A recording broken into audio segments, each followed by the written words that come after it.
All righty. Good morning, everybody. Thank you all so much for joining us. As always, it is a pleasure to see you all. As always in True Youth Success Network for methods, let's go ahead and put our name and the organization that we are representing in the chat. Please put your name and the organization that you are with in the chat, por favor, so that we can know who is with us and also for attendance purposes, please. So today, just to make sure everybody is in the correct space, you are in the Metro United Way Youth Success Network training on today for advocating for youth services and young people, and the policy workshop with our very own policy team with Mandy Simpson and Brandon McReynolds. Super happy. This is a dream come true to have, my colleagues to come in and share their expertise and knowledge with us. So super happy about that. And with Kentucky Youth Advocates, we have Alicia Waitley, or is it Watley? Sorry. Watley with us on this morning. So thanking her for being here and sharing her expertise and her knowledge as well. And the two together are like a little mini Avengers team. So we are extremely happy to have them here with us. So just some quick announcements. So right now we have our SRYB that is going on, staff rating of youth behavior, that is due November 30th. So if anybody needs assistance with those things, please don't hesitate to reach out to me or TJ. And also we have our SEL PQA program quality assessments that are going on right now as well. Your self-assessments, those are due on November 30th. So please, anyone who is participating in those, please don't hesitate to reach out if you have any questions. We already have external assessors that are out and about at you all's agencies, observing those awesome programs. So super happy that we're able to come out into the community and see what you all are doing. But without further ado, if you are just joining us, please don't forget to put your name and the organization that you are representing, but you are all in for a treat. I wanted to have this topic for this year because, policy is something that affects us all, whether we know it or not. And also it affects our young people, whether they know it or not, but we can be allies and we can be a force along with them, in order to make things better and improve conditions for our young people within the systems that they are navigating. So I wanted to have this so that we are more knowledgeable and we are more equipped to serve our young people, but also for ourselves in our communities as well. So without further ado, I'm done talking. I will hand it over to our policy team, Mandy and Brandon. Thank you all so much for joining us. Good morning. I'll just do another quick introduction of myself. I'm Mandy Simpson. I am Chief Policy Officer at Metro United Way. We are thrilled to be with you on this very cold and gray morning. Thank you for entering the space with us. I'm jealous of my colleagues' beautiful virtual backgrounds. Zoom and I are having disagreements, so I'm just welcoming you into my attic workspace. But our hearts are always so full to be with our partners, particularly when we're talking about teaming up to make change at systemic levels so that we really can move our community forward at scale. So this is a great group today. We can be very conversational. We want to be learning from you as much as we are sharing information with you. So please chime in, please ask questions at any time. Please share your insights at any time. We're going to have breakout rooms today. We're going to have some true and false exercises. We're going to be interactive. So we're thrilled to be with you and excited to engage with you. To kick us off, I am going to hand the virtual mic over to Dr. Brandon McReynolds, who is our Policy Research Manager at United Way. Thanks, Mandy. Hello, everyone. Good morning. We're going to start off, as Mandy just kind of alluded to, we're going to try to make this as much as we can conversational and interactive, just so that everyone feels engaged at 10 o'clock in the morning. So as Mandy pulls up our slide, we are going to start off with a little activity here, and it's just a prompt. And I'm going to have some people, I'm going to have you drop some responses into the chat. And this question that we're going to start with here is, how has policy influenced your day to day? So far today, since you woke up this morning to where you are right now, drop them in the chat, and then I'm going to read some of them. And then if anybody wants to share theirs out loud, we will do that as well. And there's no prize, but whoever comes up with the most creative one gets a lot of kudos, we'll say. What do we got? Wow, silence. Silence. Think about if you transported yourself Hmm. anywhere today. Policy has influenced your day. All right, If you woke Antonio, up, shout out wearing your seatbelt. All right, remote work. Yes, that is a business policy. What else? oh, All right, here is a couple, and start to think about how each of these are, because the purpose of this activity is to really to start to break down what is policy. And I think that we all think about policy and we think about things at a local level, that we think about things at a state level. But there are so many things, from school curriculum to the width of the driving lane. If you drove anywhere today, that driving lane is a policy choice that was made by regulators. The exact time it is right now, if you're in the Louisville area, we observe daylight savings time. That is a federal policy decision. And so just the literal time of day is a policy decision. The number of people, if we were all in a room together, there's room capacity policies out there. If you've eaten today, I don't know if you looked at the nutritional label, again, another policy. But if you've walked out of a doorways are all policy choices. So this is just an opportunity to be able to see the breadth and depth that policy can really get to. And while we may all not be advocating for policies of this sort throughout time, there have been people who have, right? The width of doors and the ways that door swings are safety concerns. There are ADA accessibility concerns. Room capacity concerns are also around safety. There's privacy concerns in here. There's genderized and different policies here that have different gender repercussions. And so each of these is just kind of a weird way to be able to try to think about how policy is more than just the laws and, the Schoolhouse Rock, I'm just a Bill kind of thought about policy and politics. And that it really is almost everything in your life. Everything that you do has been impacted by policy in some way or another. And so with that framework, we're going to start off, and while that is a huge kind of hard thing to wrap our arms around, excuse me, that's where we're going to go today. And so we're going to talk about that specifically as it comes to youth, but really this is an opportunity to keep your mind unbound and to really think about it from a wide breadth of what policy is and how policy impacts us, even if we've only been awake for a few hours already today. And so with that, I'll hand it back over to Mandy. thank you, Brandon. And I love looking at this list because I think when we hear about policy, especially governmental policy, like capital P policy, we tend to think about things that we are tremendously passionate about that need change or have recently in our lifetime had significant change. And we're not always thinking about things that feel more mundane or blindingly common sense, like you can't put arsenic in food. And we're not thinking about the width of our driving lane because that might be fine for us. And it just isn't something that's running through our mind on a daily basis. But it's important that we remember that policy is building the structures, whether they feel very visible to us or kind of invisible to us, that we walk through and navigate every single day. So likely there are levers of change that we can and need to pull in that space across the board, depending on what our ultimate objective is. So we want to lift that up, and we'll talk about policy identification and how we can really find those change levers that are rooted in this world, whether it be institutional policy, sort of lowercase p policy, or governmental policy.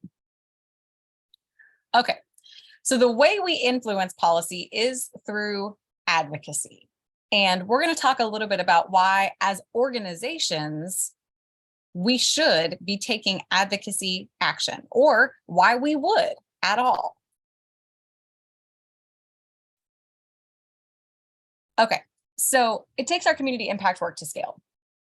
So when we leverage powerful programming, which can look like a mentorship program, or it could look like, and many of you come from the most tremendous youth development programs in our community, where we're engaging with students during out of school time hours. We are influencing the lives of all of the students in those rooms, of their families, and indirectly their communities. And we are finding solutions and resources and practices that could benefit all young people in our community, all young people in our state and beyond. But we don't have the power, most often, don't have the power and resources just within that space that we're engaging in to actually bring those things to scale.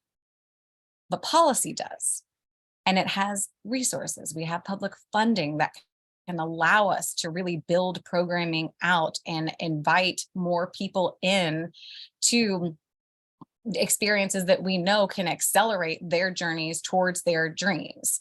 So individual level change is critical. If anyone's familiar with the socio-ecological model, you sort of have the concentric circles of what change looks like. And in the heart of that is the change that we have with individuals, the change that we can make within ourselves, the change that we can make with our peers, the change that we can make in our communities, the change that we can make in our institutions, and then the change that we can make with our government. And it is wrapped around it all because, again, policy, whether we are noticing it or not, is influencing really every part of our daily lives. So we want the work that we do that is evidence-based, that we know works, that we know is changing lives, to be able to have impact broadly. And policy is a way that we can do that. But we have to advocate for it. We have to lift up those solutions. We have to tell those stories.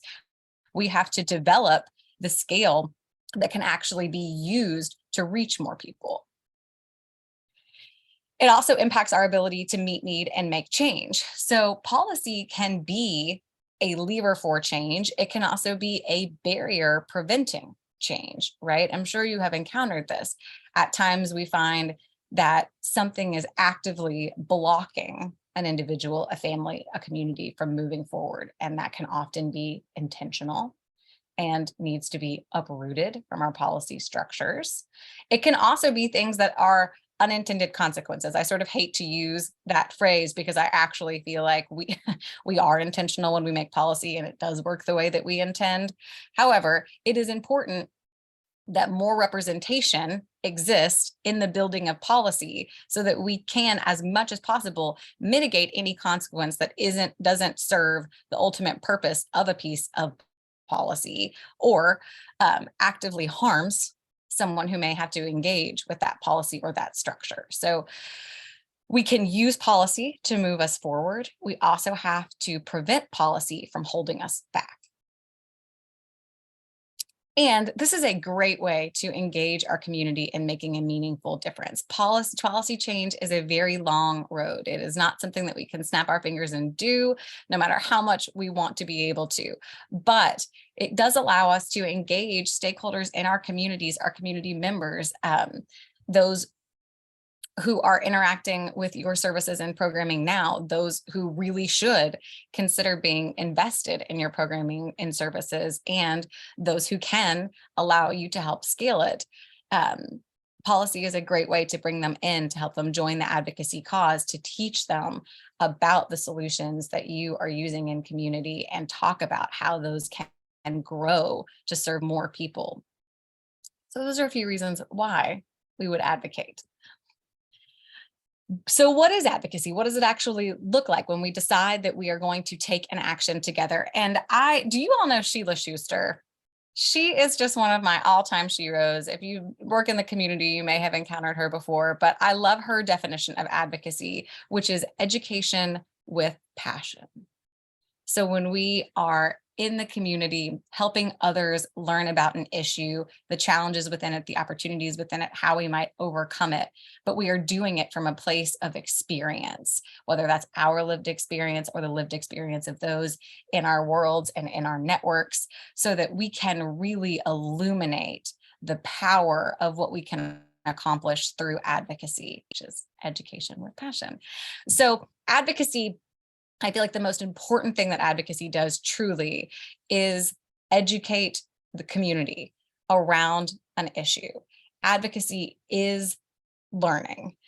And we know people have the insight of their own experiences, but often sincerely lack those of others. And advocacy is a way to open up worlds, to build empathy, to understand the complexities of challenges, to build consensus around solutions for moving forward, and generally to build unity and a brighter future. So I think that's the most important thing that advocacy does, is understand an issue and help more people have that same understanding and shared context for how it is affecting our communities and individuals. After folks feel like they really have an understanding of an issue, advocacy is about mobilizing people to take action, whether that action is helping to educate others themselves now that they are informed, sharing that knowledge and passing it on, whether that is calling our elected officials and ensuring that they are empowered and equipped with the knowledge that they need to take appropriate action that represents their constituents, whether that is providing learning opportunities for a broad audience. All of those things mobilize people to make change and can be done once people have the information they need to understand the importance of their engagement and involvement. And then, of course, civic engagement is advocacy. So like voting we just had a very consequential election in this state and across the nation. Civic engagement is voting. It's educating yourself about who could be representing you, your families, and your communities.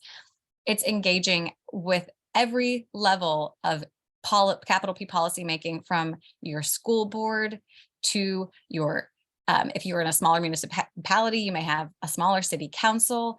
If you're in Jefferson County, you have Metro Council, which governs the county, up to our state government, all the way up to Congress, and ensuring that you know what kind of issues that they are discussing that are relevant to you, and then bringing forward your own insights and the insights of your organizations and the young people you serve, again, and equipping our leaders and policymakers to make votes that are in the best interest of our community and those that we serve in it. And then finally, there is direct lobbying. So I was talking about this with our friends at KYA recently. A lot of times when I say I work in government affairs or I work in policy, people will say like, oh, you spend a lot of time in Frankfurt. And I'm like, yes. However, that is such a small piece of what we do. If advocacy and policymaking is a marathon, and it is, the first 25 miles are the first 3 things to the left of your screen. And the very last mile is actual direct lobbying, where we have built an understanding of an issue. And from that understanding that comes from those with lived experience and the research that can affirm and validate their solutions, then we have mobilized people around it, and we have gained consensus, and we have started engaging to educate policymakers and those with the power to make change. Then we finally have a piece of legislation, and we can work it through the bill on Capitol Hill process. But it is a very long road to get there. And we'll talk about direct lobbying, but direct lobbying is when you make a specific ask of someone who is holding office. So you are essentially saying, we are asking for this appropriation in a budget. We are asking that you vote yes on this bill. That is all direct lobbying, and it is part of advocacy, but it is the most minute part. Let's see if I can move us along. Okay. All right. So I am going to stop sharing my screen so I can see you all. We're going to go into our first breakout. Now that we've talked a little bit about what policy is, so that you may be engaging in conversations around policy, whether or not that is something that you felt like you were doing, you may have been advocating. So we're going to go into breakout rooms for just about 8 minutes and talk a little bit about how you advocate. Now that we've talked a little bit about what that looks like and how it is, how do you see that in your work, in your daily conversations, in your strategic planning? What does it look like? Which of those 4 things or others do you feel like that you are doing? Which of those things would you like to begin starting to do? And which of those things do you feel like are most powerful? What are the actions that really drive change? So I'm really interested to hear the conversation when you come back. We'll let you talk to your peers, spend some time with each other. Feel free, please introduce yourself in your room so you can know who else is in the space with us today. And we will come back in about 8 minutes to talk a little bit more.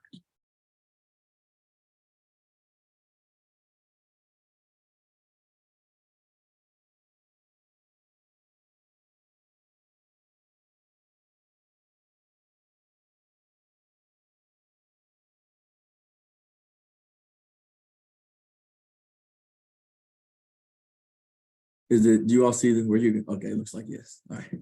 Meeting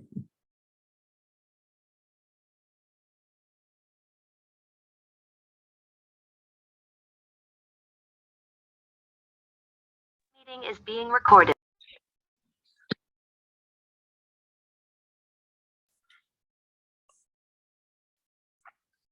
Hey, y'all, I think we're just waiting for a few more rooms to pop back in.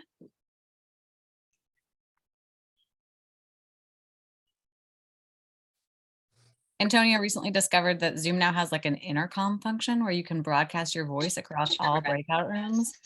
We're very tempted to use it. It might happen today. Hello. Okay. I think most of us are back, but we'll be excited for any others who pop back in. So anyone willing to share a little bit about what the discussion in your breakout rooms, how you feel like you advocate, you see yourself in an advocate role in your life and in your work?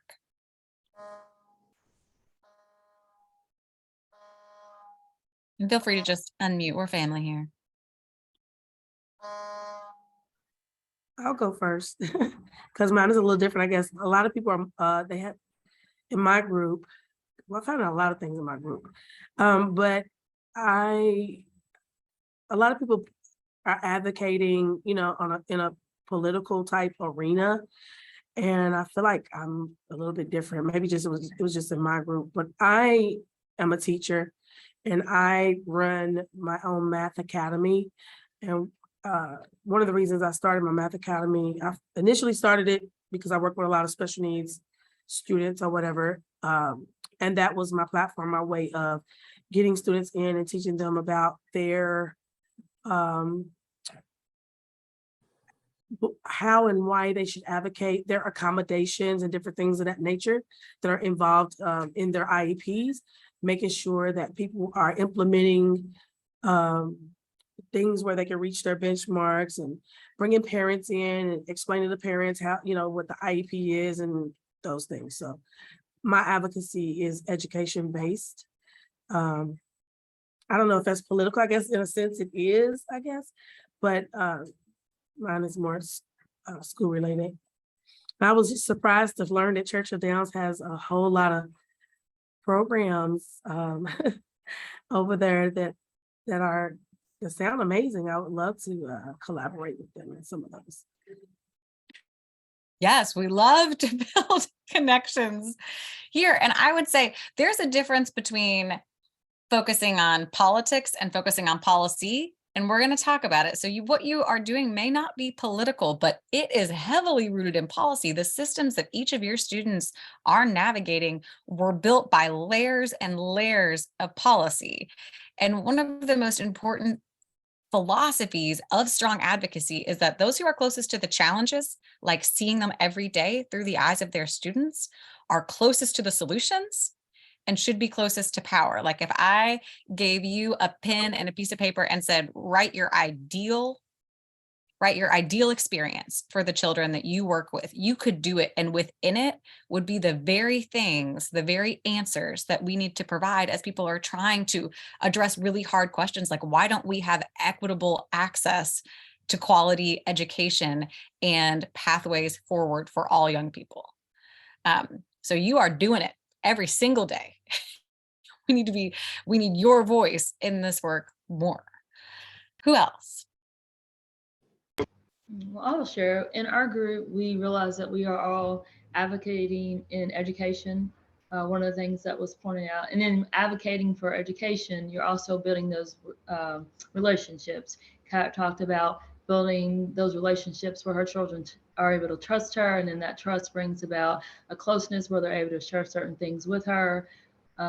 Ms. Sanders also talked about, we advocate for the fact that we heard one student, they're only giving him focused on reading, and she's well aware that the child also needs math help. So, she is advocating and fighting the school system to say his IEP is for reading, but he also needs math help. You're giving him multiplication, but he can't even do his addition. So we have those similarities in that regard.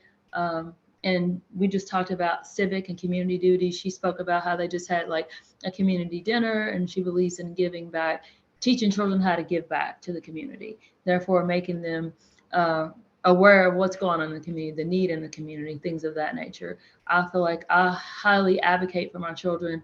I San Antonio about resources for my children. And so just being that advocate, knowing, going back to those relationships that Ms. Kat talked about, when you build those relationships, you are well aware of what a child needs that they may not share with the teacher or in the classroom for whatever reason. So we just sort of feel like we do a little bit of everything. Direct lobbying, I sort of feel like, going back to what you said, I never thought of it in that regard, but realizing I am directly lobbying when I go to Mr. Antonio and say, hey, I have someone that needs this. Can you get me this resource? Or even when right now I'm fighting with JCPS because I have 7 kids at Rangeland that can't get to me. So it's a transportation issue. So I have 7 children that need a service, but due to lack of transportation, how do I navigate them to get what they need? So who do I talk to from here? So going through that, what I call hierarchy of, now I've exhausted everything I can do, now where do I take it next? So just learning how to do that to make sure that the students I know and I serve get the best quality of service that I can provide. Firstly, thank you for all that you are doing for the children and families who you work with, because that advocacy on behalf of a person is the foundation of all advocacy that truly makes change at scale, right? And let's just, like, since I think several of you are in education, let's talk about the layers of bureaucracy and policy making that are on top of your daily work right now. So we've got, if you're in a school, you're talking about your site-based decision-making council. You are talking about your school board. You're talking about the Kentucky Department. You're talking about your district as a whole, right? The actual hierarchy of the school district that you're in. You're talking about the Kentucky Department of Education, and you're talking about the Kentucky General Assembly, who makes laws that govern the high level sort of structures in which the Department of Education, our school boards, our schools, our site-based decision-making councils operate in. So there are a lot of places where we can put pressure to make change. Finding the right one can be difficult, right? Like, that is the hard part. It feels dense. Navigating bureaucracy is always challenging. It takes tremendous resilience that I think many in the room have demonstrated repeatedly. But because it is so challenging, it is so imperative that we take action. When we talk about why we advocate, the gospel that I preach is reason number 1 is we advocate because what policy has built, programming alone cannot transform. It is a critical part, but it cannot do it alone. So I want to talk a little bit now about, are we allowed as like 501c3 organizations doing charitable work to advocate, to lobby? What does it look like? I'm going to share my screen again.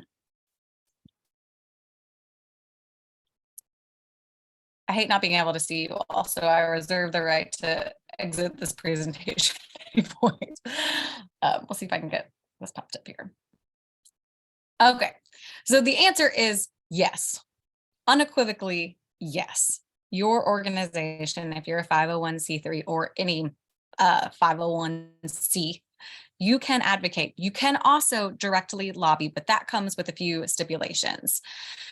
Lobbying cannot be a substantial part of your work. We love when definitions are this amorphous and literally our IRS tax code is on the line, right? This feels very scary and has traditionally kept a lot of organizations who really needed to be a central part of policy conversations on the outskirts of the work. So we want to empower everyone to know you should be at the table, and you absolutely can be at the table.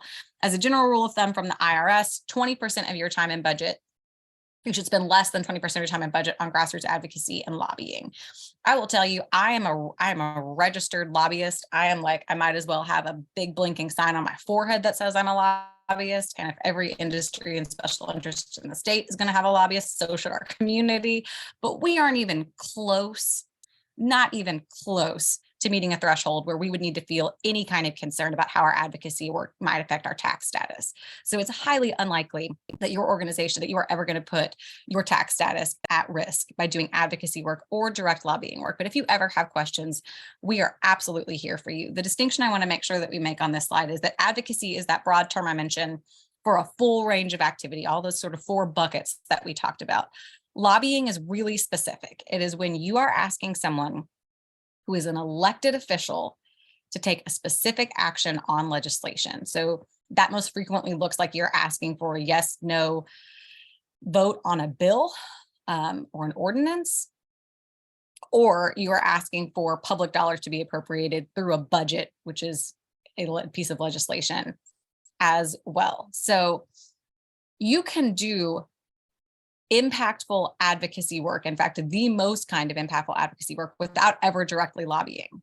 For example, if you wanted someone to better understand, I'm going to use a real example that we have right now, we'll talk a little bit about it, but if you want someone to understand the dangers of lead poisoning, and you know that there is an ordinance passing through Metro Council that might provide protections for children against lead poisoning, you could meet with a council person, talk all about the dangers of lead poisoning and potential ways to overcome it. But if you never mention that ordinance and you don't ask somebody to vote yes or no, by the strictest definition, you are not lobbying, you're still advocating. Now, it gets nuanced, and we do want to make sure that everyone errs on the side of caution when they're considering how lobbying is a part of their work. But again, what I want to say to you today is you likely are leagues away from even needing to consider the permissibility of your advocacy work. If you ever have questions, we are here for you, but feel empowered today. You can advocate and you can lobby, and in fact, we desperately need you to. So now we're going to talk a little bit about how our organizations sort of stay above board in the advocacy work that we do. So this is a true or false exercise. The statements that you see on the screen, throw or a T or an F in the chat based on whether you think this is true or false. 501c3s are bipartisan organizations.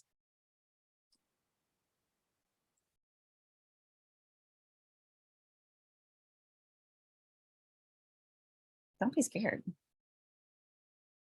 Anybody? True? False? Guesses? Here we go.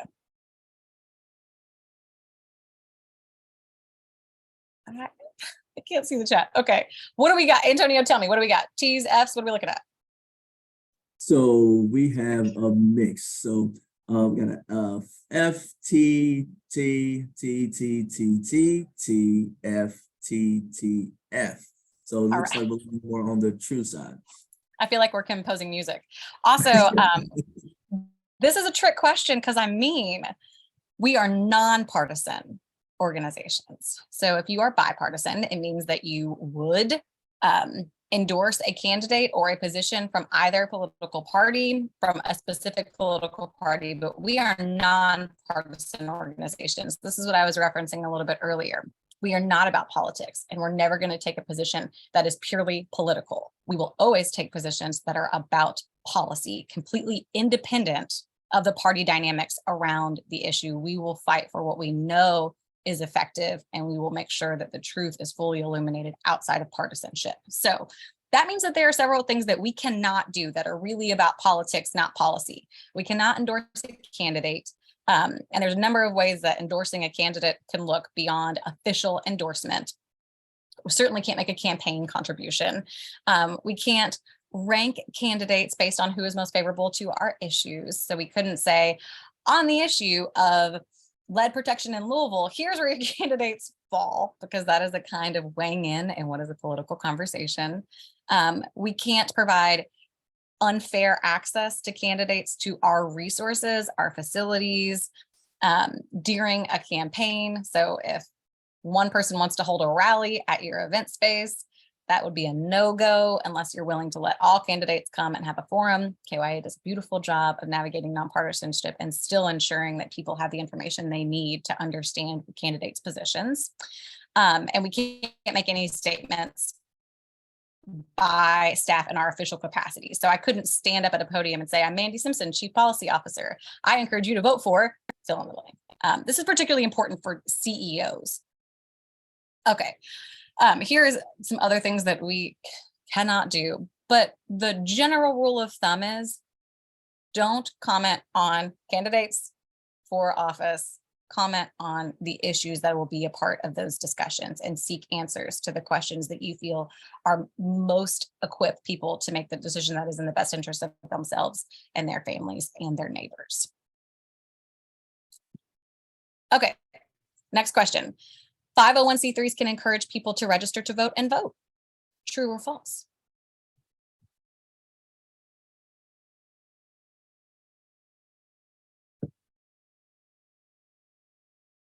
How are we looking, Antonio? Ready, let's see. We have true, true, true, true, one false, a true, true, and true, true, true. So leaning more on the true side, and then another one just came in as true. Yeah, y'all already know. Yes, we sure as heck can. We can promote voter registration. That can include efforts as direct as door knocking to ensure that people have the materials they need, that they know how to register to vote. We can educate voters on the voting process. That may mean sharing sample ballots, ensuring that people know where their polling location is, ensuring that they have an idea of what races will be on their ballot so that they can research those independently. We can also continue issue advocacy during an election. So even if your organization may take a position on an issue that feels politically divisive, you don't have to suspend your efforts to discuss it during an election campaign, even if it is true that a certain party is most aligned with your values on that issue. You can continue that work. You can continue the education, the mobilization, and even the direct lobbying around continuing for that to move forward, as long as you stay rooted in the issue itself. You can absolutely encourage people to vote, and we need more forces on the ground making sure that people can access their civic opportunities and exercise their rights to vote. Okay, nonprofit employees can support political campaigns. So this is a question about employees, so individuals, us in this room. Can we support political campaigns if we work for a 501c3?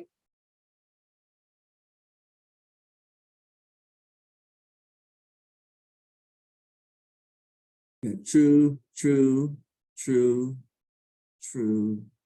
You got false. You got true. Yeah, absolutely. You remain an individual who we need engaged civically in our communities at all times. You always maintain that autonomy no matter where you work, even if it's at a 501c3. So you can engage in partisan political activities outside of normal work hours. If you are being paid, we would suggest that you refrain from doing that during the hours that you are on the clock.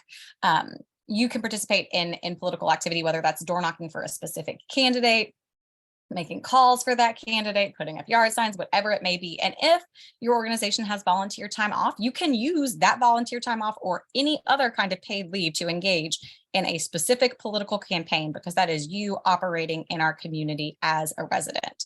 You can donate to campaigns, and you can certainly use your social media accounts to support candidates. However, I would say probably don't tag your organization. That will put them at risk, but use your voice as loudly as you can at all times. And certainly we encourage everyone to vote. I will say, if you are a registered lobbyist, you have some different rules. If anyone on this call besides Alicia, I'm sure you probably are, is a registered lobbyist, let me know. We'll talk. We cannot contribute to certain political campaigns, but everyone else, go for it. I would underscore that this nonpartisanship that 501c3s are required to have is a right that we fought really hard for and actually continue to have to fight to protect, so that we don't have what we would consider dark money flowing through our organizations, and that we can truly have the trust of objectivity on the issues that we support and in the advocacy that we bring forward.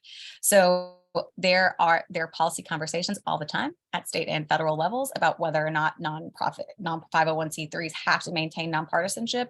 And for our part, we want to be able to stay in that neutral space and continue to be the objective experts on our issues.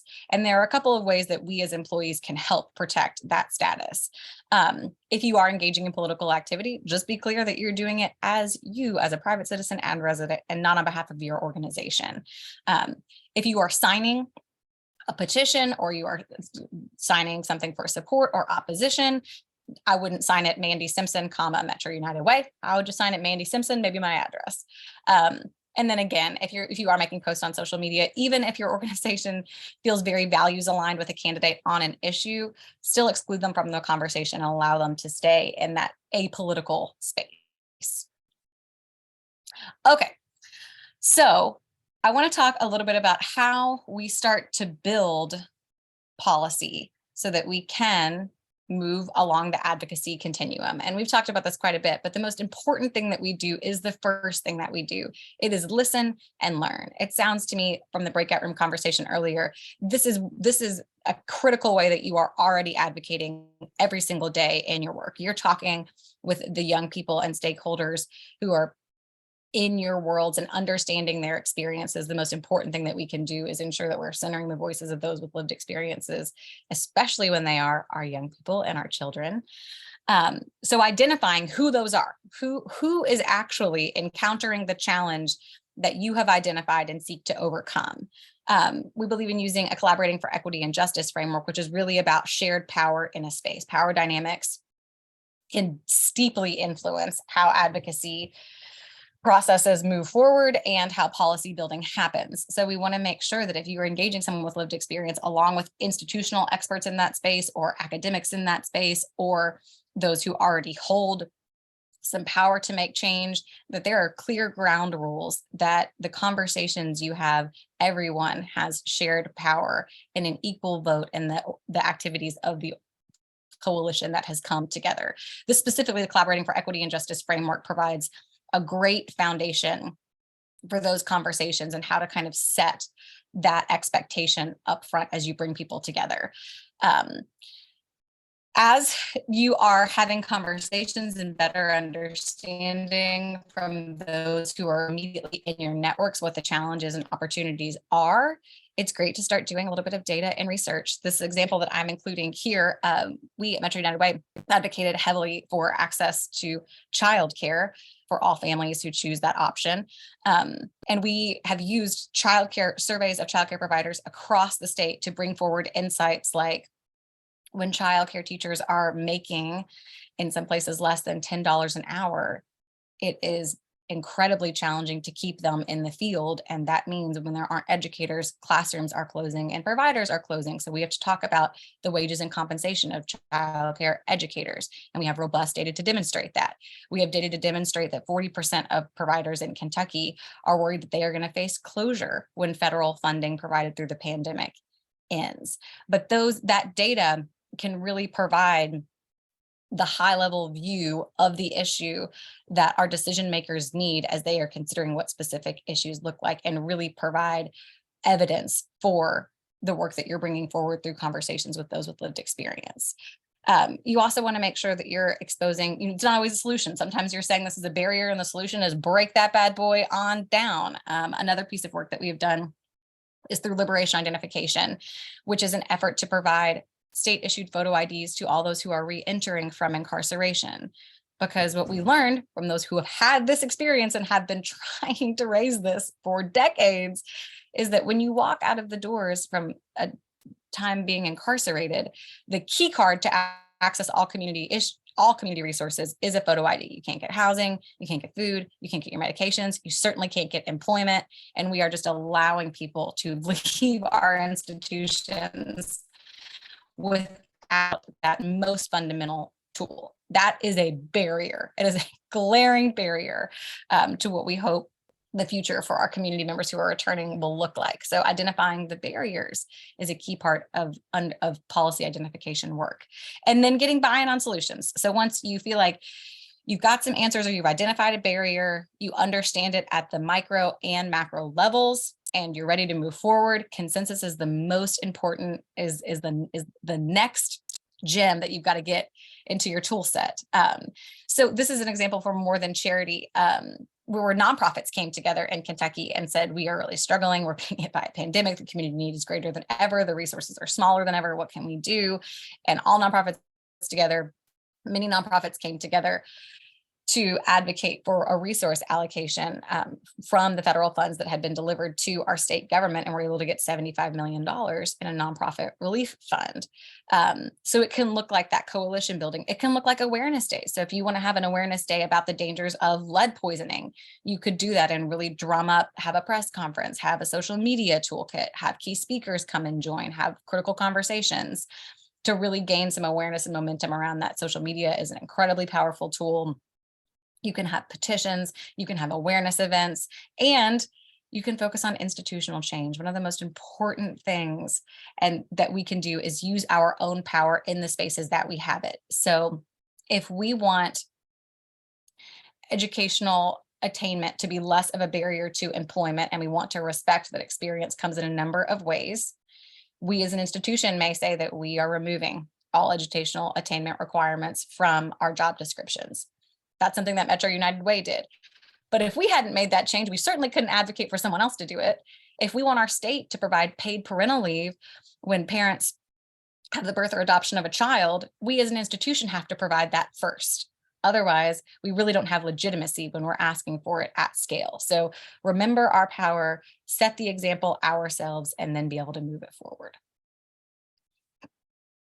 As we're looking at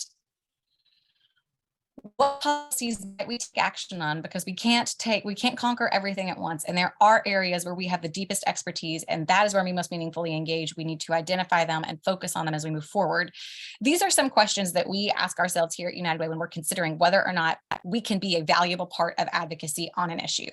So we certainly want to understand our mission as an organization. Is this directly aligned? Are we encountering this issue throughout our work? Do we have valuable and unique information that we can bring forward to the conversation?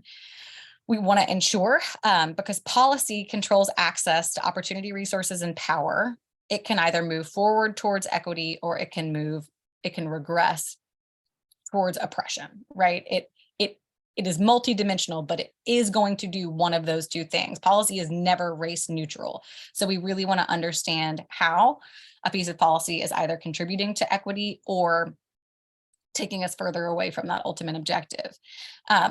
We want to understand, is this a policy that can build our existing work? So if this policy changed, does this make the work that we're doing with young people easier? Does it allow us to push further? Does it break down barriers for those who we're serving? You want to understand where your partners are. Is there a base of support for this where we can weigh in and understand where the consensus building is going to happen and where shared power conversations are occurring? It's always great to just consider if the issue can be advanced in a nonpartisan way. I would never tell someone not to take a position on an issue if it were partisan, if that's what your values alignment say. I would say if it doesn't feel like it can be advanced in a nonpartisan way, a question for a coalition coming together around it should be, how can we get bipartisan support? Who can we educate who is not at the table now to help them understand the importance of this? Because most often you are talking about solutions that have some common sense to them and really can be understood if someone takes a moment to pause and reflect upon them. So how can you provide that opportunity so that your issue can become bipartisan? And then have we tried to explore consensus on this? Do we know if that's going to be a rocky road or a smooth one? And how could we support those conversations? And of course, you want to take a look at your impact.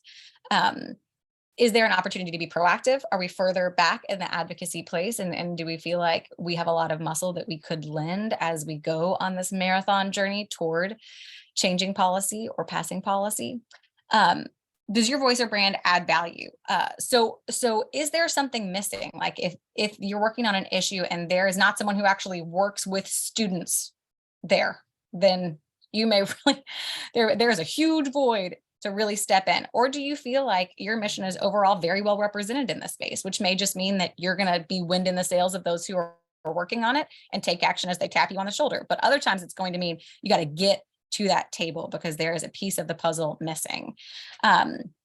It's great to understand what is the recommended action for your organization. So like I just mentioned, if a coalition already exists, the ask to you may be like, hey, can you tell us, can you educate us? Can you tell us more about this thing? Or it may be like, we're far enough along in this. Are you willing to have a conversation with your council person or your state representative or senator? Or it may be, can you help share some information on social media? Will you participate in one of our awareness days? Will you sign this petition? But whatever the spectrum of actions may be, it's good to understand what those are and what you feel comfortable taking as an organization. And then it's always great to know, can we clearly define what would be a successful result? So whether or not that's engaging X number of community members on the issue, whether that would be, we really want to develop a specific piece of legislation and look at what something might look like in writing, or we feel like we've been working on this for many years, for 25 miles. We want this passed this year. It's great to know what you're actually heading toward in a certain time period. Okay. Any questions before we go into breakout room number 2? I just feel like I've been talking at you for a minute. Okay. Yes, I do have a question. So right now I already learned how advocacy affects our daily life, not only to young people, but to all people as humans. And whenever I think about refugees, refugees in general, or refugee population, I see there's still like a big gap between refugees and our local government or our state government. And I'm talking this just as a former refugees, not as a no-profit organization employee. So right now we already know that Louisville has been recognized as a certified welcoming city. And that tells me that we now have a lot of immigrant and refugees population. But what is your thought on engaging those population in their civic engagement? That can be like voting, because those elected officials also affect our life. But due to their immigration status, them not being able to vote, what is your thought on that?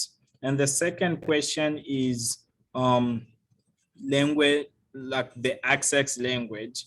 For now, we know some of the offices may not be able to have the language access. And on top of that, even those elected officials, when they are on their campaign, I've never heard any of their campaign being in a different language. So what are your thoughts on that regarding the refugee population and people are not, who cannot speak English? Those are two extremely important questions that I need to be elevated in our community continuously and discussed by all those who hold power. For our part, I will say Metro United Way believes in voting reforms that allow greater access to civic engagement. You will see us working on that in this next session, again, with our returning community members who have served sentences for convictions and can lose the right to engage in our communities in this critical way forever. And if you ever doubt the power of a single vote, look at the legislation and how closely it guards who has access to participating in that opportunity. We need a critical and comprehensive look at our voting laws, and we need to understand how they are actively impacting our ability to have an equitable future for people in our community.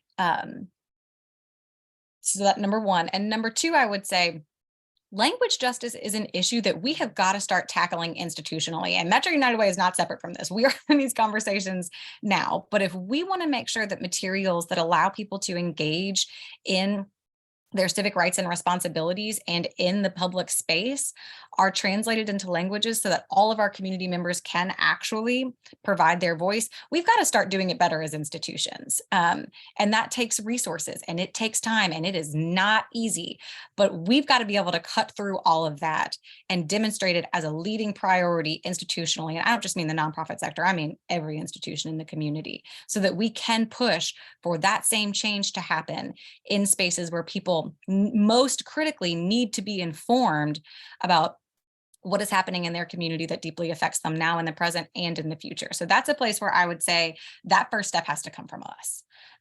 We've really got to start getting it right. And, you know, we have a long pathway. I'll speak for our organization and say, like, it can get on the radar, but it's got to be a really intentional push forward. And we've got to really be able to commit the capacity and resources to do it. Okay. Mandy, oh, I'm so sorry. No. I had a quick question as well. I work with LNOG also with refugee families at Catholic Charities, and I'm just wondering, for someone who I personally want to educate myself more about the ordinances and the legislation and kind of what is even going on at my state level, nationally, where do you learn about what is being created and what is currently moving through the process? And is it digestible to someone who's not a lobbyist, like newsletter, website? Where should we start? That's a great question. I would say a couple of places that I actually find to be fairly accessible are the newsletters put forward by your representatives. Now, I think you have to view this information critically. However, I will say, sign up for the newsletter that your school board member is sending out, that your Metro Council person is sending out, that your state representatives are sending out. Many have also, like, they'll do social media lives on a regular basis. They'll be having conversations that are public and you can know when those are. They'll have town halls for their constituents to show up. And that's going to give you the best insight into kind of who's representing you and what they are moving forward and working on behalf of you and your neighbors. I also think find the news outlets that you feel like you can rely on locally. We have tremendous local news. I come from journalism, so I'm not maybe the most objective person, but we have tremendous local news outlets, whether you're looking at WFPL or you're looking at the Courier Journal or you're looking at one of our local news stations. They are covering issues that impact all of us in ways that are as understandable and inclusively reported as possible in many cases. They're also always willing to take your calls if there is something that you are finding that really needs to be dug into a little bit, and that is part of their role as watchdogs. So I would say those couple of things. I would also say, when you really want to dig in the weeds, something really matters to you, Metro Council meetings are always streamed live. So you can see them on local TV. There's also links to them in the agendas that they post on the website. So you can stream them from your computer or from any device if you have internet access. And the same with all of the action at the state level. KET will stream floor votes, and then the committees are where the action really happens. And you can get on the LRC YouTube channel, which among like my YouTube favorites include like Living in Arctic Canada and the LRC YouTube channel. But you can see those conversations and they're recorded there. So you can also look back. If you are reading a news story and it sounds like something happened and you really want to know what exactly was said or what your representative said, you can always look back at those things. They're chronicled there. Brandon, anything you would add to that? Or Alicia? Yeah. Yeah, I was going to say, can I plug KYA's bill tracker? Plug KYA, do it. So you'll hear more from me in a few minutes about KYA in general, but Kentucky Youth Advocates during session, so it's not live yet because session hasn't started, but once the state legislative session starts, KYA has a bill tracker where we have our priority list if any bills get filed from that list, but then we also have like other bills that we're following that we think are important. And those are all going to be issues that impact kids in some way across pretty much any sector. So we have a policy team that looks at every single bill that gets filed and decides, like, is this something we need to follow? Do we have a stance on it? Where is it going? And so if it rises to that level, it'll go on our bill tracker. And so it's basically just a very short, like 1 or 2 sentences, like what would this bill do? And then it has, where is it? Like it has a status bar basically saying like, is it moving? What's happened? What's next? That kind of thing. So once session starts, that for state level issues that impact kids is a pretty, in my opinion, pretty digestible way to look at bills. Yeah, and I think the key there is also if there are organizations who you know are doing active advocacy work and your values aligned with them, check and see if they have action alerts that you can sign up for. I'm actually going to show momentarily Metro United Ways, so that when there is, because this isn't something that we really have human capacity to be engaging in all the time, every day. So we lean on our partners at KYA and others. We hope that they lean on us as well and our community members and making sure that we will alert you if something goes on and there's an opportunity to take action or something that you really need to know about. And it's a great way just to get that ping without feeling like you've got to read 5 news sources and watch 6 committee meetings every day. Those of us who get paid to do that, we got you. I will just show quickly, want to make sure I plug a few ways to keep engaging with us before I kick it over to Alicia. So save the date, February 15th. We are rolling back up to Frankfurt. We've been virtual for the past 2 years, but we are going back to the Capitol this year. We have done this every year for years in whatever format it has taken, but February 15th, we are taking buses. So we got you on transportation to Frankfurt to talk to your elected officials about the things that matter to you and your organization. So if you sign up, we will set up the meetings for you based on your address. You can submit your organization or yours personally with those senators and representatives from your districts, and make sure that you get to have those one-on-one conversations. You'll hear from speakers, you'll hear from panels of legislators on the issues that are most tied to education, economic mobility, and health. And it is just a great day and a great experience, just learning what it is like to have those conversations. That's something that is new in your world, and learning how you can get connected with your elected officials at the state level, and honestly demystifying this experience and making sure that it isn't intimidating, and that you know that as a constituent, you are the one who holds the power. Also, we do have action alerts. You can sign up at metrounitedway.org/advocate. We will let you know when things that we're working on are moving and shaking in ways that we really need to take action on. And in fact, if you sign up now, you will get one on an ordinance that seeks to provide protection from lead poisoning in rental units. It's moving through Metro Council. I think we have some hard conversations to have about whether or not we're going to protect the interest of our landlords or of our children. And so we would love for you to stand with us on this issue. It is going to play out for better or worse in the next few weeks. So I think, Antonio, you'll share these slides, yeah? You can click those links if you want to. But with that, I am going to kick it over to Alicia to talk about some other issues that we'll be fighting for at the state level this year and tell you how you can play part. Yeah, awesome. Thanks, Mandy. So I will go back and introduce myself again. So I am Alicia Watley. I'm one of the policy directors with Kentucky Youth Advocates. My role is to be the guru and the specialist on our health policies. So that's physical health, behavioral health, oral health, all that kind of stuff. But we do have a dedicated policy team at KYA, and we are multi-sector. So we have folks that are kind of experts on all sorts of different issues. So you can go on to the next one. I wanted to just touch a little bit on who KYA is and what we do if you're not familiar. Some of you I recognize, and I know that you have worked with KYA in the past, others maybe not. So the easiest way that I think about what KYA does, and you can read a lot of information on this slide, but if policy is good for kids, we support it. If policy is harmful to kids, we're going to work to improve it. And if policy is missing, then we're there to try to create it. So that's the simplest way. We are really just interested in making Kentucky the best place to be young. And so, like I said, we are working across sectors. So we have folks that are working on child welfare, juvenile justice, health, education, early childhood, economic security, and family supports. So we work across the board on lots of different things. And some of the things you see on the screen are how we do that. So we work directly with our legislators, the governor's office, other elected folks at the state level, and sometimes at the local level. We also work with our federal delegation when that's necessary. We also do some case advocacy. So if people kind of get to a point where they're like, I've tried the systems that are in place and they're not working for me, we often get calls and emails about those issues. We do a lot of work there. We also do quite a bit of what Mandy was mentioning to really just mobilize advocates and get people into action on whatever issues are out there that they're interested in. So KYA now, at this point, I was trying to count a few minutes ago, I think we backbone about probably 5 different statewide coalitions now. We keep growing in that regard, but we have a lot of coalitions that we're running on different topics they're usually statewide networks. And we also are then a member of other coalitions that we don't lead. So we do a lot of networking and trying to get folks kind of rallied around issues.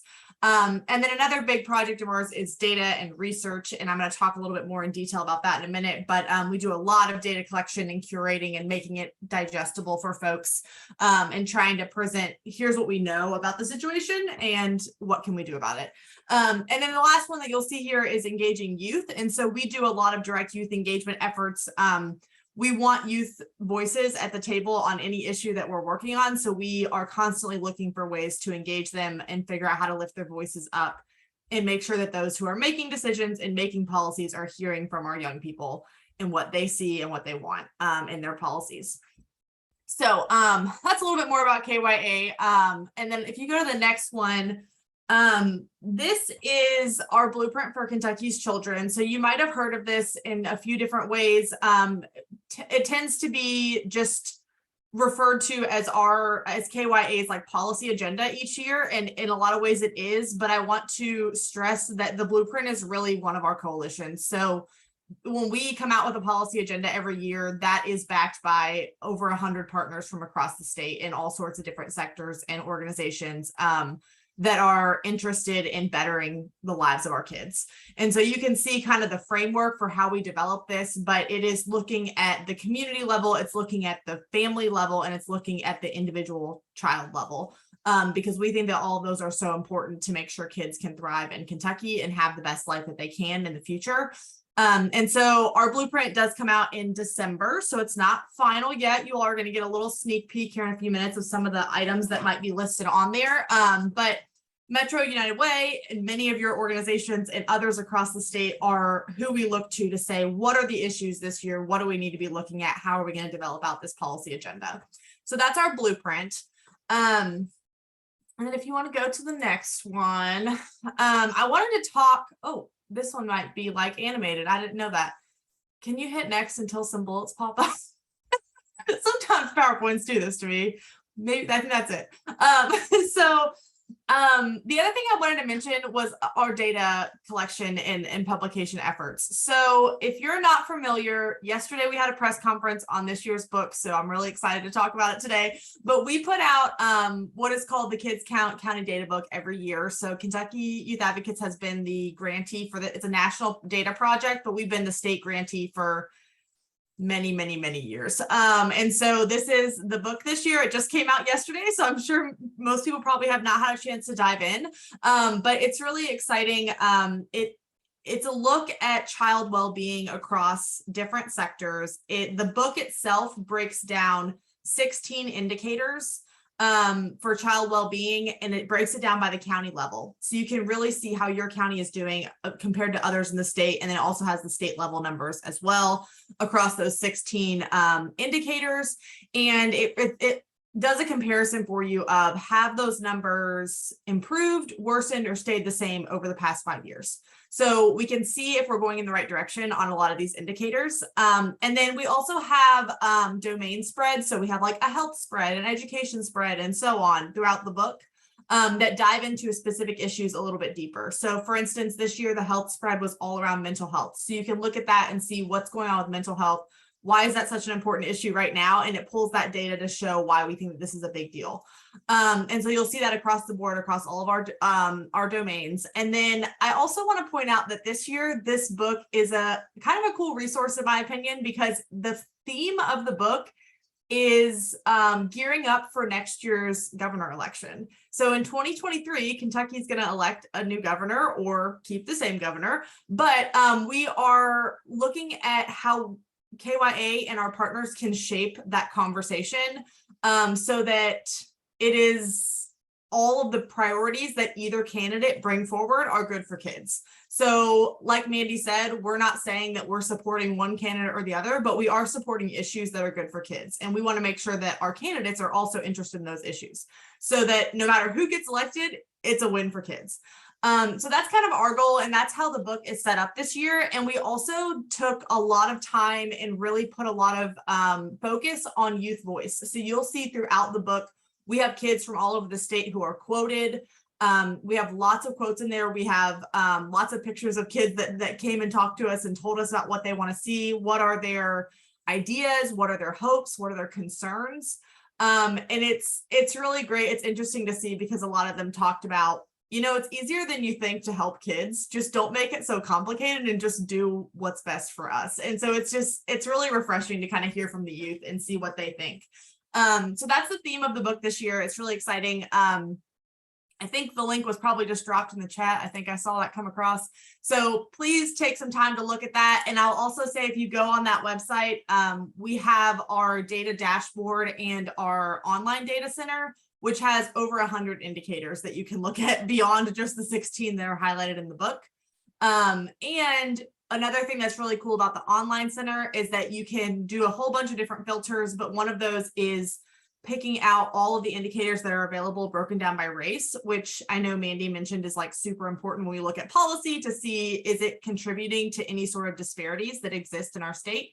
And so if you're interested in seeing what kind of data we have by race, I would definitely check out the online data center because that will help you kind of get an idea of how we can look at those disparities a little bit closer.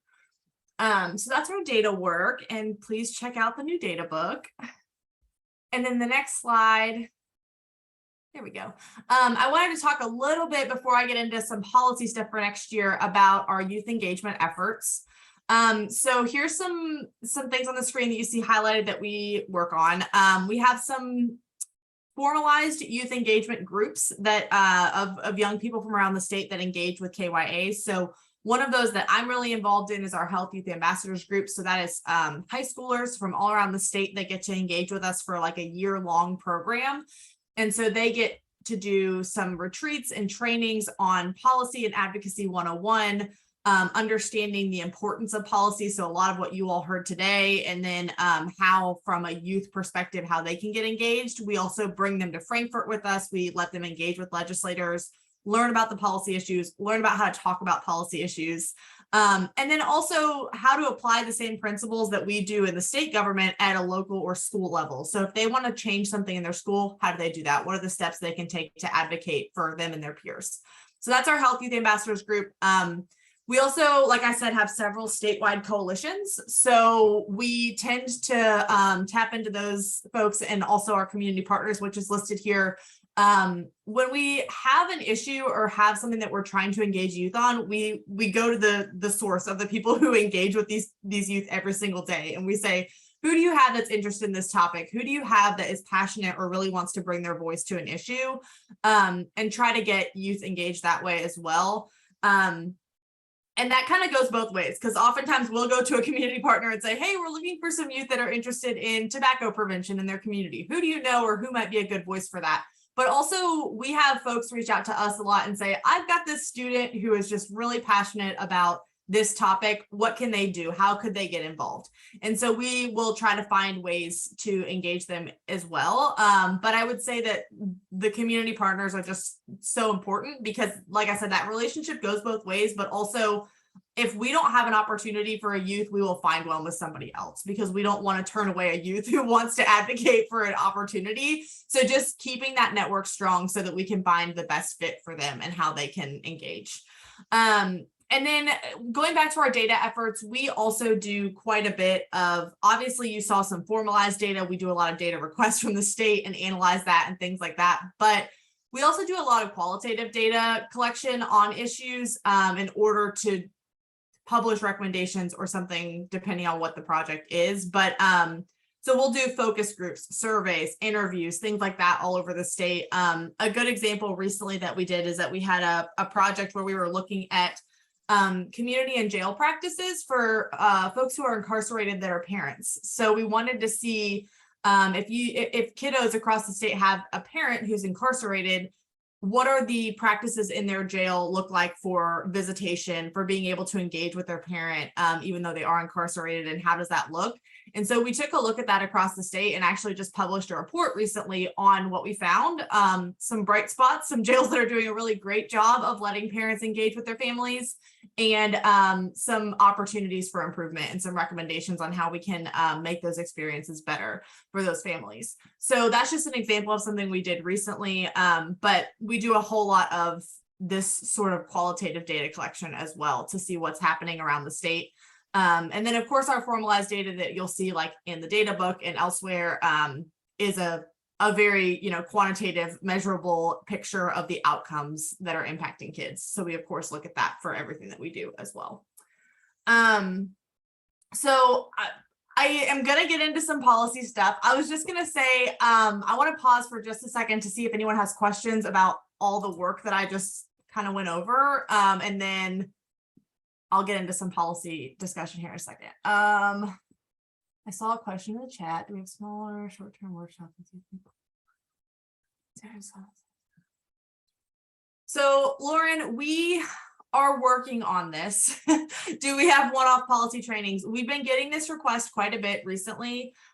So we are working on seeing what that could look like moving forward and developing some of that out. I don't currently have a resource for them, but we have done that in the past. Like for instance, the Louisville mayor has a youth advisory council. I can't remember what they're called. Whatever the mayor's office youth group is, reached out to us last year and asked us to do a policy presentation. So we did sort of a one-off training for them.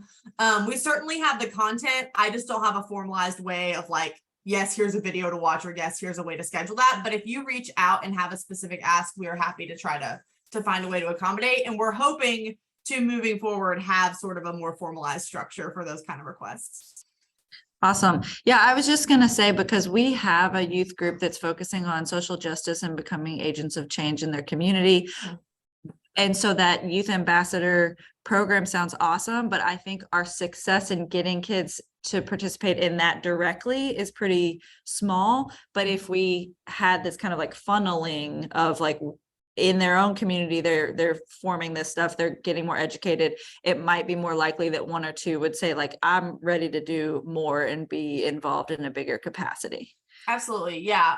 If you want, I can put my info in the chat at the end or whatever. But get connected to somebody at KYA. You might already, I think we work with Backside on some stuff, so you probably know somebody at KYA. Reach out to us and let us know if you have some specific interests or specific requests for a training like that, and we'd be happy to see with our internal team what we have the ability to do. Any other questions about KYA or what we do before I move into a sneak peek of some policies for next year? I don't think I see any. Okay, so I'm going to talk a little bit about what we're seeing. And like I said, the blueprint is not finalized, so you'll see this come out in December in a more formalized way of like an actual policy agenda. But I want to talk about some sort of just more themes that we're seeing come up. So every time we talk to kids, this is what comes up. Every time we talk to other advocates, this is what we're hearing is some of the most important items. And so the first one is addressing youth mental health. There's a bunch of ways that we're looking at doing this, but you'll notice if you read our data book, that is the health spread this year is all around mental health. There's a focus on, there's some recent data that the mental health concerns and issues that have come up, if you look at the breakdown by race, is that our Latinx population is having the highest increase in needs in that area compared to others. And so we just are really trying to take a look at mental health and how it's being addressed across the board and what we can be doing there. So a couple specific examples that we're looking at. Many of you may have heard that over the summer, the National Suicide Hotline actually transitioned to being the 988 Lifeline. And so rather than dialing that 10-digit number, you can just dial 988 from any phone and it'll get you to the same line. But it is our suicide and mental health crisis line. So that happened over the summer. As expected, the call volumes went up quite a bit when this happened. There was a lot of promotion of the line. There was a lot of talking about it in a lot of different ways. So we saw a pretty big increase. in utilization. And also we know that just right now our, especially youth mental health needs are just up in general. So there's just a lot of people out there looking for support. And so in order to make the 988 line sustainable and functioning the way that we want it to, which is sort of the mental health safety net, and we want there to be no wrong way to get into that system. So things like how are 988 and 911 interfacing, and making sure that if you call one line when you probably should have called the other one, they have the ability to get you to where you need to be. So limiting law enforcement involvement when it's not necessary, being able to provide somebody answering the phone that's local or in state. So there are national sort of standards that we want to be able to meet for how many of those calls are routed in state. Kentucky's doing pretty good on that right now, but we need to make sure that we are sustainably funding those centers that answer the phone so that we can keep those numbers high. So those are some examples of why this is important. But we want to, and then the other piece of that is mobile response. So being able to actually dispatch somebody to a location if somebody needs a mobile crisis response. And again, trying to avoid that being a law enforcement officer unless that is the necessary step.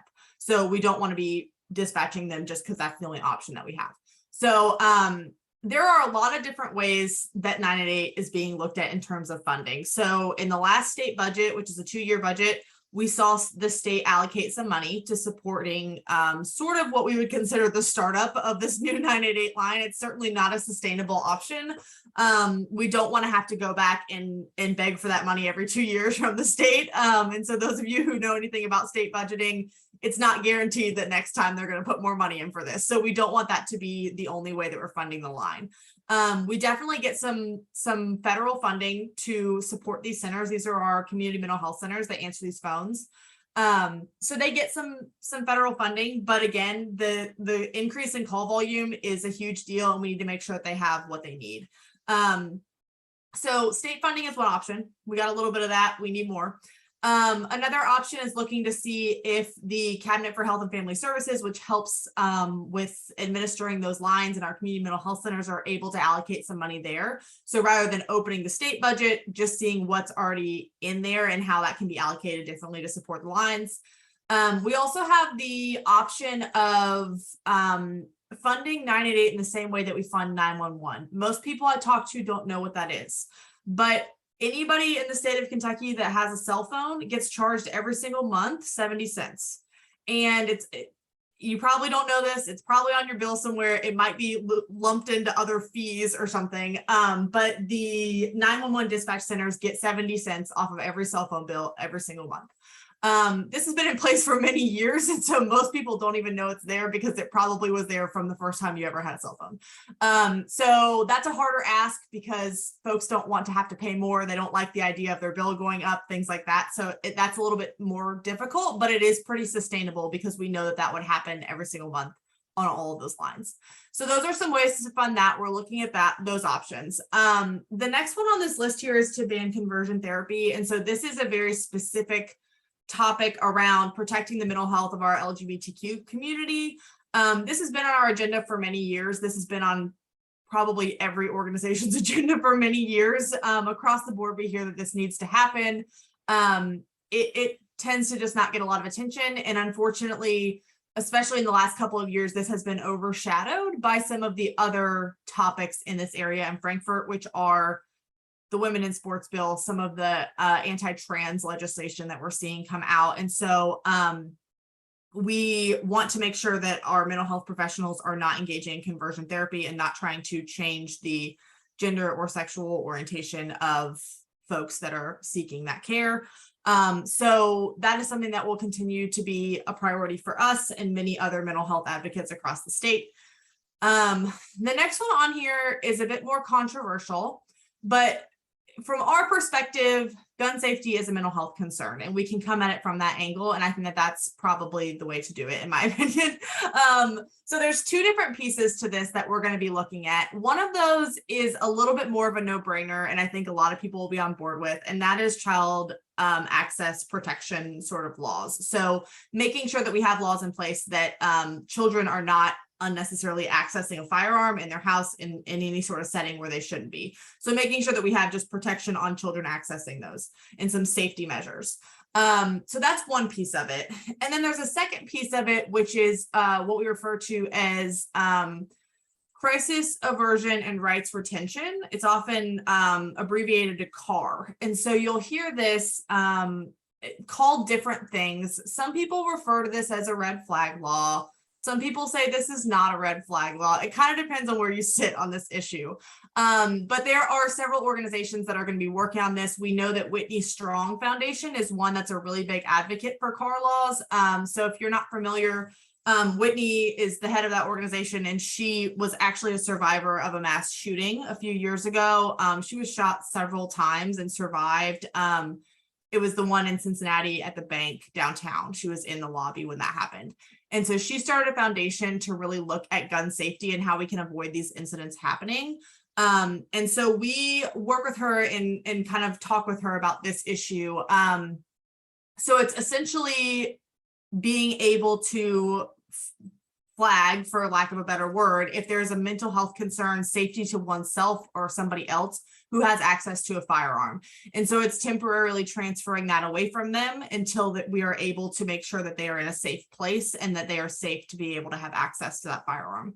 So that is what that effort is around. And so again, it's really a mental health issue from that perspective of making sure that folks have what they need to be in a place that they're safe.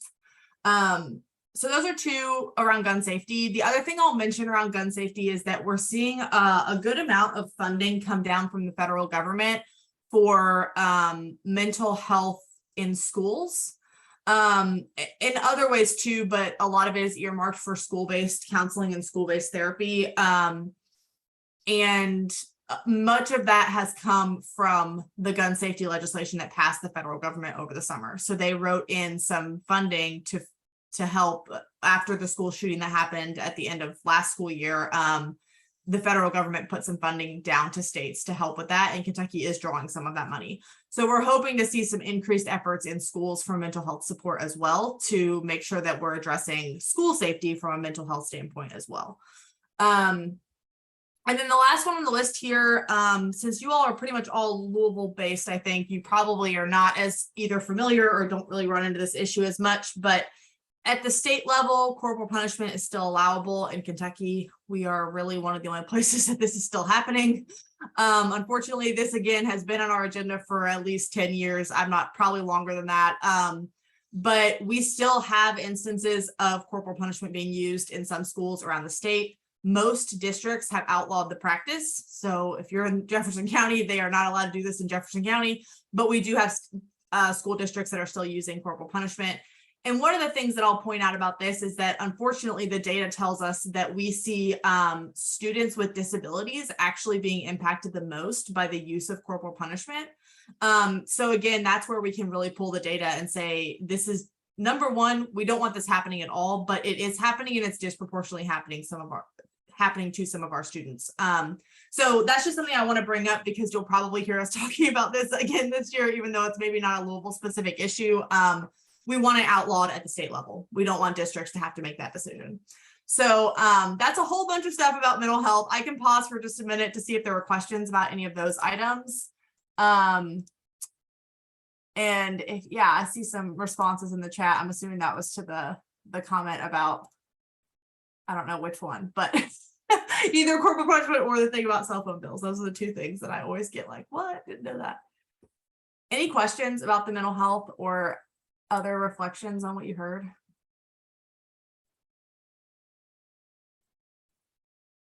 Okay, awesome. You can go to the next one, the next slide. So I want to bring up a couple other issues that I think are going to be important this year that we're looking at. You will almost always see KYA have some sort of priority around reducing youth tobacco use. We continue to have issues with this. Obviously, vaping is kind of the biggest issue right now. So we've been working on this for for several years, but the last few years has really been a focus on the vaping issue. Yeah, so I see in the chat, vaping is out of control. Yes, that's what I hear from everybody I talk to. We are trying to get some better data on this. It's really hard to capture that data, especially the last couple of years, because so many kids were in and out of school so much that we don't have really great solid data on how much it's happening. We have some from the KIP survey, which was done last year with 6th, 8th, 10th, and 12th graders. JCPS did not participate, so we don't have any really good data from JCPS right now. But the other thing about the KIP survey is that it's self-report. Students just fill it out themselves. So it's kind of hard to say exactly how accurate those numbers are, how many of them want to admit that they're either vaping or using some other substance. So this year, our big effort is really going to be around a statewide tobacco retail license. So this is another one that when I bring this up, most people don't know this unless you're in the world of tobacco control. But a lot of people know that if you want to sell alcohol in some way, whether that's in a prepackaged container, whether that's in an open container at a restaurant or a bar, you have to have a license. And usually we call those a liquor license. You all have heard that before. So in the same vein, we would like to see that happen with tobacco. So right now, if you want to sell tobacco, cigarettes, vapes, anything that is related to tobacco, chew, any of that kind of stuff, you don't have to be licensed. There is no retail license for tobacco in Kentucky. We are one of only, I think it's 11 states that don't have this on the books. So most places require this. And so what we find is that, number one, it's really, really hard to know who's selling and where they are, because we don't collect data on who sells tobacco products, because there's just no mechanism to do it since we don't have a license requirement for it. So that would help a lot if we knew who was selling and where they were located. The second piece of this is really to reduce youth sales, because so the current purchase age is 21. We raised the age a couple years ago from 18 to 21. And any youth that I talk to, when I do our youth engagement, anybody that I know who has a kid that's this age will tell me that they know where to go to buy vapes and that they're going to be able to walk into a store and buy them, and that there's not going to be any sort of ID process that's going on. So probably any kid that you talk to will know where to go to buy these things. So we think that the retail licensure will help with that issue and keeping the vapes out of the hands of kids to begin with. On that KIP survey that I mentioned, almost 25% of our kids that use these products said that they buy them from a retail store. So yeah, they are selling them to each other. That is true. But the first person that gets them somewhere. And so if we can cut off, I mean, that's, close to a quarter of the ones that are out there with our youth are coming directly from these retailers. And that's a way that we can regulate that. So right now we have a real patchwork kind of approach to enforcement on this. So we have the FDA does a little bit. That's obviously a federal agency, so they don't spend a whole lot of time walking into your convenience stores in these rural areas or in West Louisville trying to regulate that. They send letters often when they get complaints about underage sales. They send them like a warning letter, and as you can imagine, that doesn't really do a whole lot. The other issue that we see is that a lot of times when our local law enforcement or somebody is brought in to address sales to underage kids, they tend to be citing the clerk. So it's the person that's working behind the counter that ends up getting cited, and that comes out of their paycheck, right? So it's not really impacting the bottom line of the store. It's not impacting the store owner whatsoever, and they're just going to continue to do it. So we also think that the retail licensing is going to help with that issue, to be able to actually have sort of a structured approach to enforcement. So if they can be cited, they can be fined, and then if they, have so many kind of knocks on them for doing this, then we can actually revoke their license, and they will not be able to sell those products anymore at all. So similar to what we do with liquor license, 3 strikes you're out kind of system, right? So you can't continue to do this. And yes, I'm looking at the chat now. So we see elementary students are vaping as well. That is a huge issue. You'll see my next thing on here is response in schools. The other thing that we see coming up right now, and we're hearing a lot more about, is how schools are responding to vaping issues. There's not really an across the board reaction, like all schools kind of handle it differently and see what they can do. But unfortunately, we are seeing a push to have harsher punishments, and they're saying like hold them accountable for their actions type of thing. And the really unfortunate part about that is that there are other states who are moving in the direction of criminal charges and misdemeanors for people who are caught with a vape at school. There is plenty of evidence that says that that's not the way to go. And we work on a lot of juvenile justice issues, and KYA's sort of stance on many of these issues is if we can keep kids out of the juvenile justice system, we need to be doing that. There is no reason to be sending these kids into the juvenile justice system for these kind of issues. So this kind of goes back to my mental health topic area here is we have to be providing support. If we have an elementary school student who is vaping, there is something else going on with that kid. That is not an issue where we should say, let's put them in front of a judge and see what needs to happen with them. I mean, it's ridiculous that this is even being, in my opinion, this is being proposed, but that's what we're seeing. And so we want to make sure that we are addressing the issue in school in a way that is evidence-based and that is going to be impactful in reducing use. And so it is out of control. It is at a point now where all the schools are like, we just need something. We need help. We need some sort of idea of what to do. And there are some national resources and models about this. So KYA is going to be talking a lot about what actually works, what is evidence-based and what is not, because there's really no evidence that giving high fines or giving criminal charges of some sort actually reduces behavior in these cases. So we're going to look at what's evidence-based, and we're going to be suggesting schools use curriculum that is effective and doing prevention earlier, things like that. And then also providing, kind of getting to the root issue of the cause. Is it a mental health issue? Is it some other issue that's coming up? So that's all about vaping, and hopefully we'll see some efforts there. And the next one really gets into what I just said, which is keeping kids out of the juvenile justice system. This has been on our agenda for a few years as well, and this is establishing a minimum age that you can be charged with a crime. Kentucky has no minimum age at all. So unfortunately, we see very young children being having criminal complaints filed against them, and there are charges brought on those kids in a lot of cases. So there are some pretty extreme examples where you will see kids under the age of 10 who are being put into the criminal justice system for whatever reason. Again, that's pretty absurd. Those are some pretty extreme examples, but I think what we really get into is that middle school age that becomes a little bit of like, that's where we really see a lot of these issues. And so our recommendation for the past few years has been that minimum age should be 12. But truly, we believe it could be higher than that, and that we need to be looking at other alternatives when there are behavioral issues or issues that come up with young children and keeping them out of the juvenile justice system. So you'll see us talk about this, establishing that minimum age. The last one on here, and we have a couple of priorities around supporting homeless youth. There are a lot of other really great organizations that do a lot of work in this space, and KYA is certainly not the lead on homeless issues, but we want to be a voice and we want to be a support there. So I wanted to bring this up. And so you'll see on here, it says homeless IDs. This is part of a larger effort that is for adults as well. But the youth pieces of this are being able to remove the cost barriers to getting an ID. And also removing the requirement for parental consent or signature if you're an unaccompanied homeless youth. So if you are not somebody, like if you've, a lot of the situations that we see are youth are running away from home for safety reasons, or they're getting kicked out of their house for some reason. So they are considered unaccompanied. They might be homeless or, crashing with a friend or whatever, but they are being told they need parental consent to get an ID. And so in those cases, we want to remove that barrier and also make sure they're not having to pay to get that ID, because as we know, you need an ID to do anything at all. I mean, Mandy mentioned this specifically with incarcerated folks, but you need an ID to do anything. So we want to make sure that kids have access to that, especially our homeless youth. So I'm going to stop there.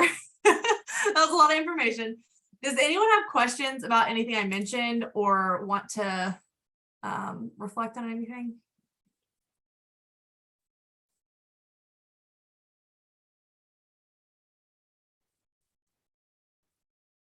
I don't see any.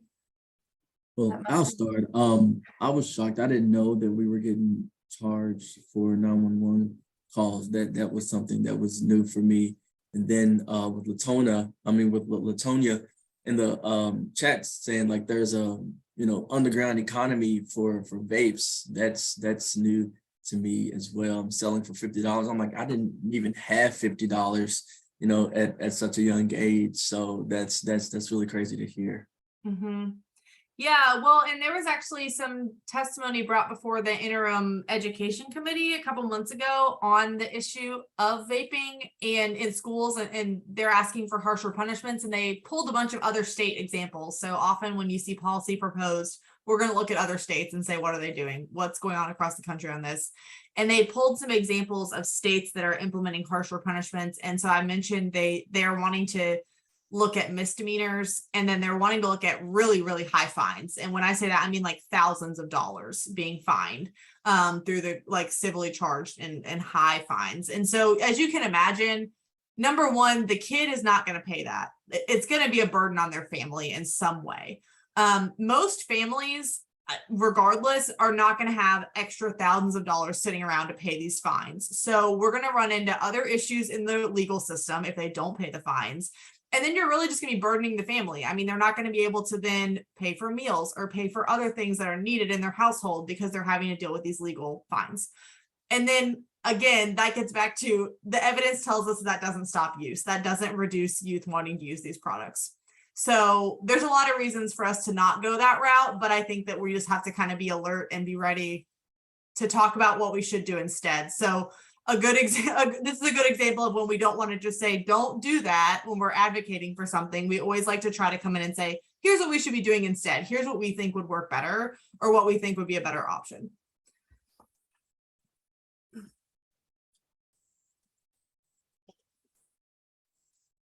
Any other questions? I don't see any, but feel free to let me know if you have any. Yes, so families are already struggling to meet basic needs, absolutely. So we don't want to be burdening them further with crazy high fines. I was at a meeting last week, and we just heard from a school, an educator that was talking about they're in Northern Kentucky somewhere, and they had, I think, 10 or more fourth graders that were suspended for vapes the prior week. So again, like, they're trying to figure out what to do. These schools are at a loss of how to handle it, but suspending fourth graders is probably not going to stop them from using these products, and it's just going to impact their education farther. So we're hearing really some horror stories about what's going on in certain pockets of the state right now. So we're trying to kind of get ahead of the issue and see if we can figure out a better comprehensive approach to address the issue. And then really quick, are you all at your centers, are you all experiencing any vape problems or any type of vaping that's going on where you are?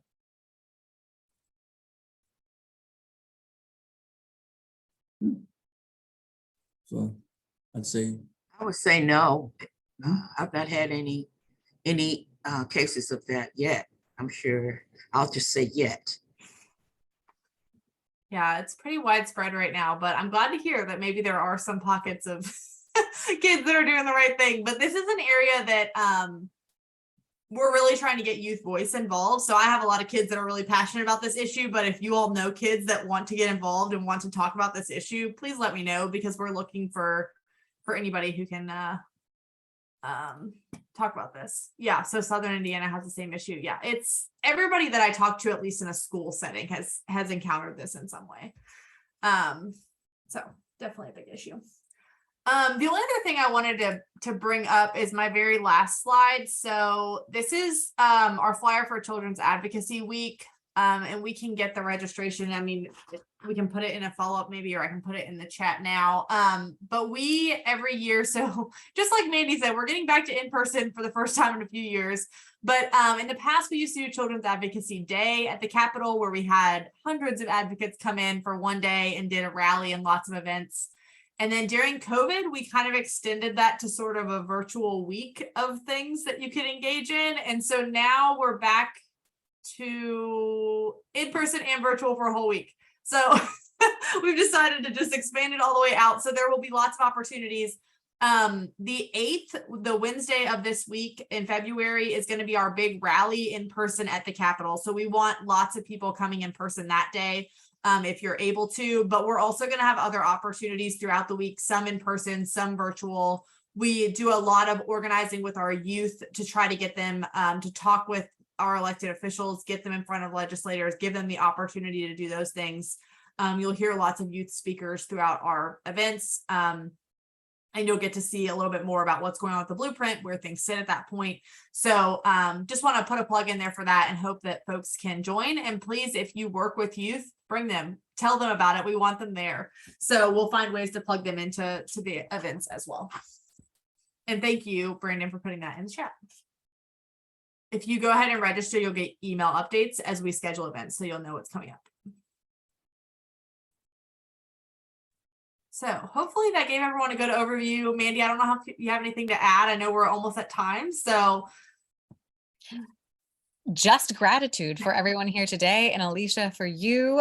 Thank you for letting us talk to you about advocacy. I do think this is a space where organizations who should have been at the table always have been really sidelined, and they are your organizations, and they are your voices that we need to hear. So anything we can do to help hand you a megaphone, please let us know. You're young people, we need you in this space. And if there's anything we can do to help guide, whether that's helping to have your board feel comfortable with your organization taking advocacy and policy positions, or building a public policy agenda, or if we can be constructive in conversations around aligned issues that we or both organizations may be working on, or if there are educational opportunities that you want to collaborate on, we are here for you, both organizations, Metro United Way and KYA. We are really grateful to have been partners with KYA for a long old time. We're one of the founding Blueprint partners, and I can't tell you what value it brings that we can really bring collective expertise, and we can sort of divide and conquer when things get really heavy and intense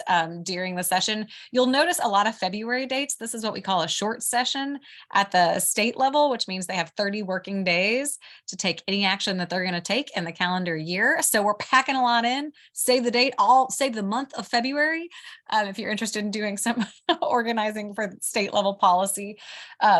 But just thank you. And please continue to use this as a resource. I know we had only 2 hours today. We probably could have done 6. So I hope the information wasn't too overwhelming. We'd also love your feedback. This is the first time that we have offered this training and that we've tried it ourselves. So please, we'd love to hear what you would love to learn more about, what didn't seem as valuable to you, what additional information you would like us follow up, because we want to bring this back every year, bigger and better, and are happy to have follow-up opportunities to engage as well. So many thanks. Antonio, I'll kick it to you to close us out.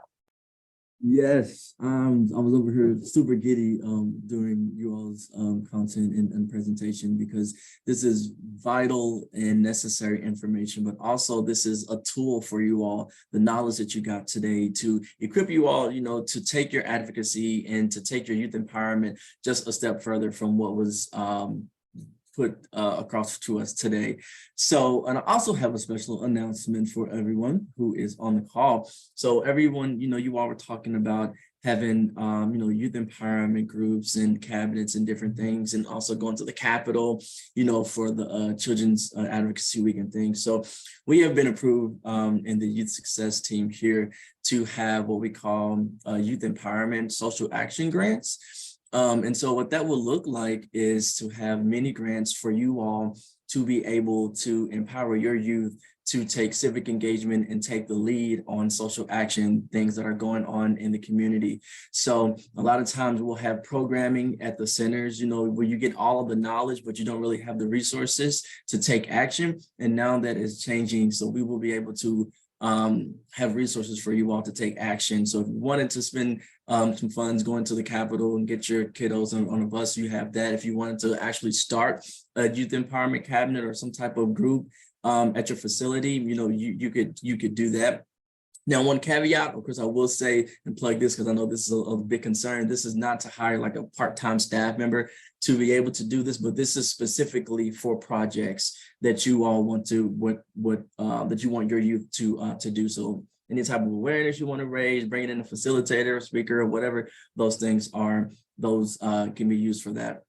And that's just like a plug. We're still working out the details internally, so we don't have like specific dates on when that'll be available, but just wanted to give that out to you all and put a bug in your ear. So if there's any resources that you all were trying to acquire or any type of brainstorming or anything that you all are doing, just remember that we will have this opportunity coming to you all soon. We are at time. Thank you all so much for joining us. This was extremely vital and great information. I'll put the survey in the chat, and you probably just received that also within your emails. So thank you all so much. You will get the recording and also the slides that were presented today. And you have my information. Let's put our information in there. And so if you ever need to contact any of us for anything, please don't hesitate to reach out. Thank you all and have a great rest of your day.